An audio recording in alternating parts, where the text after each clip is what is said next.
पता नहीं भगवान ने कौन से काले पेन से मेरी किस्मत लिखी है, तभी तो हर तरफ अंधेरा ही अंधेरा है। लगता है भगवान ने मुझे इस धरती पर नाखुश मन से भेजा है, तभी तो मुझे अपने जीवन में इतनी सारी तकलीफों का सामना करना पड़ रहा है। जब मैं 10 साल का था तब मेरे पिताजी मुझे छोड़कर चले गए, जिस वजह से मैं पढ़ाई नहीं कर पाया, और जब मैं बड़ा हुआ तो मेरी माँ मुझे छोड़कर चली गई। बहुत अकेला हो गया हूँ मैं। ऊपर से ना तो मैं अपनी पत्नी की जरूरतों को पूरा कर पाता हूँ, ना ही अपने बच्चों की खुशियों का ख्याल रख पाता हूँ। बहुत बुरा इंसान हूँ मैं। समझ में नहीं आता मैं बुरा हूँ या मेरी किस्मत। विजय रोज अपनी किस्मत और खुद को कोसता था, क्योंकि वो अपने जीवन में खुश नहीं था। वो अपनी गरीबी और लाचारी से बहुत तंग आ चुका था। ऊपर से घर में सबकी जरूरतों को पूरा करना भी विजय की ही जिम्मेदारी थी। शाम को जब विजय घर जाता है तो विजय की पत्नी सुधा उखड़े मन से विजय से कहती है, आज रात का खाना तो बन गया, पर कल सुबह के लिए घर में राशन नहीं है। तुम्हें कहते कहते लगभग 1 हफ्ता निकल गया, लेकिन अभी तक तुमने घर में राशन नहीं डलवाया। तुम्हें क्या लगता है मुझे बहुत शौक है तुम्हारी बातों को नजरअंदाज करने का? अरे मुझे भी पता है कि राशन कितना जरूरी है, लेकिन मैं मजबूर हूँ। मेरे पास राशन खरीदने के लिए पैसे नहीं है, और गांव का जो लाला है वो उधारी पर सामान देने को तैयार नहीं है, क्योंकि हमने अब तक का उसका पहले वाला हिसाब ही चुकता नहीं किया है। अरे बहुत परेशान हो गई हूँ मैं। कभी कभी तो सोचती हूँ कि अगर तुम्हारे सर पर इतनी ही गरीबी थी तो तुमने शादी क्यों की? इस गरीबी में बीवी बच्चों की जिम्मेदारी उठाना अगर तुम्हारे बस की बात नहीं थी तो क्यों की शादी? अगर तुम ऐसी बुरी स्थिति में मेरा साथ नहीं दे सकती हो तो तुम अपने मायके जा सकती हो, मुझे कोई दिक्कत नहीं है। वैसे भी जीवन साथी का मतलब होता है कि वो हर अच्छे बुरे वक्त में अपने साथी का साथ दे, पर तुम तो मुझे हर वक्त सिर्फ और सिर्फ ताने ही देती रहती हो। अरे तो क्या करूं? मैं भी तो परेशान हो गई हूँ ऐसा जीवन जीते जीते। ना तो तुम हमें एक अच्छा जीवन दे सकते हो और ना ही हमारी छोटी मोटी जरूरत को पूरा कर सकते हो, इसलिए बेकार है तुमसे कुछ कहना। मैं तो जा रही हूँ अपने कमरे में सोने। पत्नी की बातें सुनकर विजय का मन न तो खाना खाने का कर रहा था और न ही सोने का, लेकिन फिर भी जैसे तैसे खुद को शांत करके विजय खाना खाता है और फिर अपने कमरे में जाकर सो जाता है। अगली सुबह उठकर विजय फिर से नाखुश मन से खेती करने के लिए खेत जाता है। तभी विजय की नजर एक चमचमाती हुई हरी मिर्च के ऊपर जाती है। दिन में भी उस मिर्च की चमक इतनी ज्यादा थी कि विजय की आंखें उस चमक से चौंधिया जा रही थी। अरे ये हरी मिर्च इतनी चमक क्यों रही है? कहीं मेरी आंखें तो खराब नहीं हो गई? और ये क्या? ये हरी मिर्च तो आम मिर्च के मुकाबले काफी बड़ी भी है। मुझे तो कुछ भी समझ नहीं आ रहा, आखिर ये सब क्या है? आज तक तो कभी मेरे खेत में ऐसी मिर्च की खेती नहीं हुई, फिर आज अचानक से। विजय उस मिर्च को अपने हाथ में लेता है और हाथ में लेते ही उस मिर्च से एक हरी मिर्च जैसी परी निकलती है। परी को देखकर विजय थोड़ा हड़बड़ा जाता है और पीछे की ओर हो जाता है।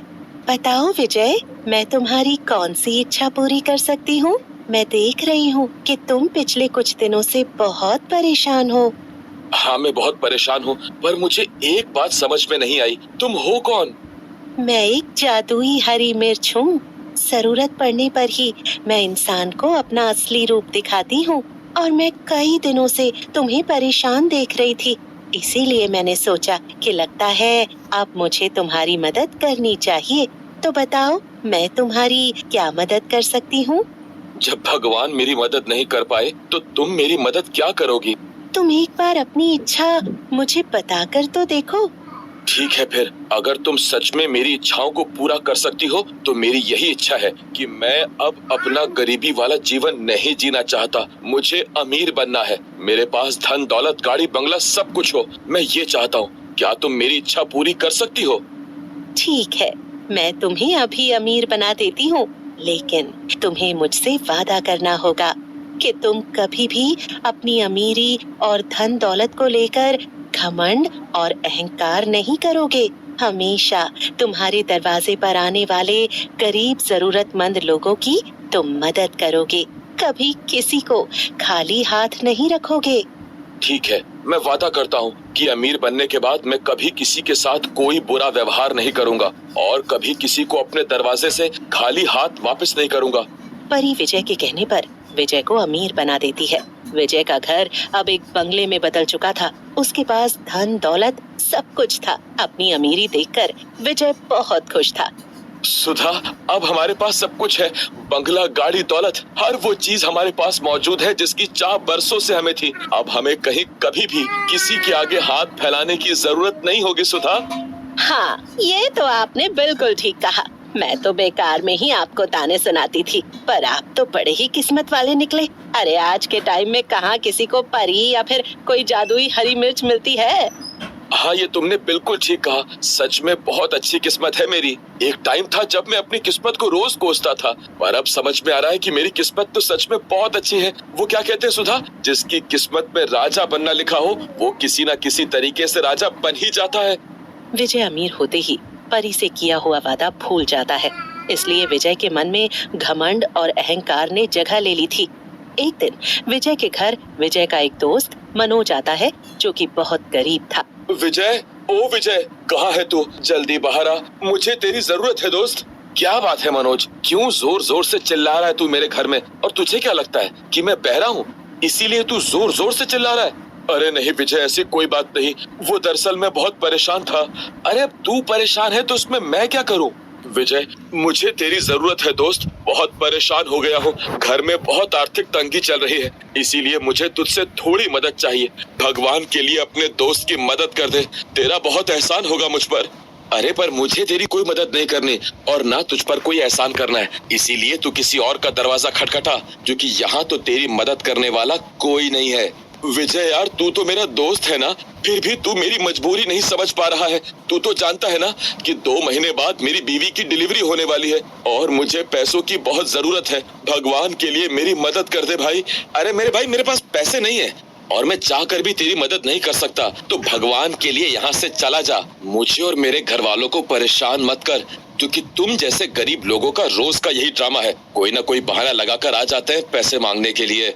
विजय मनोज की बेइज्जती करके उसे भगा देता है। बेचारा मनोज उदास परेशान होकर वहाँ से चला जाता है और थोड़ी देर बाद विजय अपनी गाड़ी में बैठकर कहीं जा रहा होता है कि तभी रास्ते में विजय को एक भिखारी नजर आता है। भिखारी को देखकर विजय अपनी गाड़ी दूसरे रास्ते की ओर मोड़ने लगता है। तभी भिखारी भागता हुआ विजय की गाड़ी के आगे आ जाता है, जिससे विजय को बहुत गुस्सा आता है।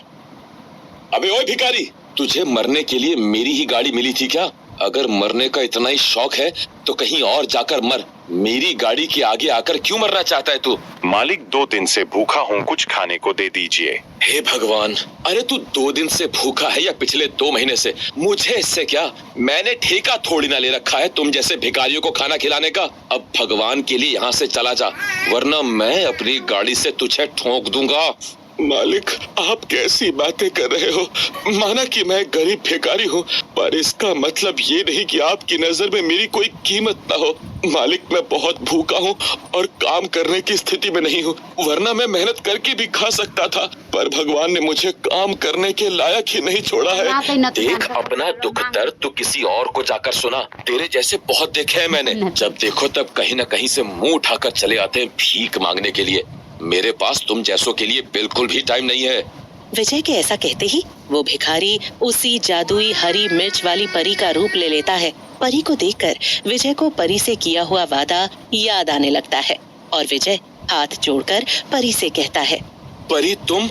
परी, मुझे नहीं पता था कि तुम मेरी परीक्षा ले रही हो। देखो, भगवान के लिए मुझे माफ कर दो, मैं थोड़ा सा अहंकारी हो गया था, इसीलिए मैंने ये सब किया, वरना सच बताऊं तो मैंने कभी नहीं सोचा था कि मैं कभी किसी के साथ ऐसा करूंगा। मुझे माफ कर दो।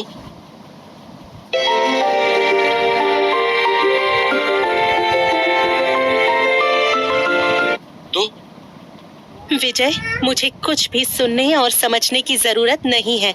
जिस दिन मैंने तुम्हें अमीर बनाया था उस दिन से ही मेरी नजर तुम पर थी, क्योंकि मुझे अच्छे से पता था कि तुम आगे जाकर ये सब जरूर करोगे। इसीलिए मैंने तुम्हें आईना दिखाने के लिए ये सब किया है। इंसान को हमेशा अपना बुरा वक्त याद रखना चाहिए, पर तुमने ऐसा नहीं किया। तुमने ना तो अपना बुरा वक्त याद रखा और ना ही मुझसे किया हुआ वादा। हाँ परी, मैं जानता हूँ कि मुझसे बहुत बड़ी भूल हो गई है, लेकिन भगवान के लिए तुम मुझे माफ कर दो। मुझे बस एक मौका और दे दो। मैं तुम्हें माफ करती हूँ, पर मैं तुमसे तुम्हारा धन दौलत सब कुछ वापस लेती हूँ, क्योंकि मुझे नहीं लगता कि तुम इसके लायक हो। ऐसा कहकर परी तुरंत विजय से उसका सब कुछ वापस ले लेती है, जिसके बाद विजय फिर से गरीब हो जाता है। अपना गरीबी वाला जीवन दोबारा देखकर विजय और विजय की पत्नी सुधा दोनों बहुत परेशान हो जाते हैं और उन दोनों को समझ में आ जाता है कि घमंड और अहंकार हमेशा इंसान को ले डूबते हैं, जैसा कि विजय के साथ हुआ। इसलिए हमें कभी भी किसी भी चीज पर घमंड और अहंकार नहीं रखना चाहिए। एक गांव में पवन नाम का व्यक्ति अपनी पत्नी सीमा के साथ रहता था।